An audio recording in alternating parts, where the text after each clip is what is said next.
نواز شریف کو عمران خان صاحب سے دشمنی ہے، بلکہ میں نے آپ کو کئی مرتبہ بتایا کہ نواز شریف نے یہ بار بار مطالبہ کیا کہ عمران خان سے چھٹکارا دلوایا جائے، اور عاصم منیر جو ہے وہ یہ عمل کریں گے یا کر رہے ہیں. جو ایکٹیویٹی ہے وہ عاصم منیر سے کروائی جا رہی ہے، اس کو ایگزیکیوٹ عاصم منیر صاحب کر رہے ہیں، اور نواز شریف صاحب کی یہ خواہش ہے. فہد شہباز صاحب ہیں ہمارے بڑے اچھے جرنلسٹ، انہوں نے ایک انفارمیشن لیک کی تھی، وہ ساری انفارمیشن نکالی تھی، اور انہوں نے یہ بتایا تھا دعوے کے ساتھ کہ نواز شریف نے ایک میٹنگ میں کھلے عام یہ کہا کہ عمران خان کو ٹھوک دو، اچھا موقع ہے. جو موجودہ وزیر اعظم ہے اس کو کہا تھا کہ آج سارا کچھ ہماری فیور میں، عمران خان کو ٹھوک دو، یہ وقت ہے. نواز شریف نے بار بار ترغیب دی ہے اس بات کی. تو عمران خان صاحب کی جان خطرے میں ہے، سب کو مل کر ان کی جان بچانے کی فکر کرنی چاہیے.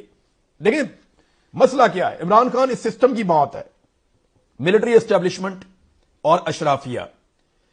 جو نظام ان کو سرو کرتا ہے نا، جس نظام کے یہ بینیفیشری ہیں، عمران خان اس نظام کی موت ہے.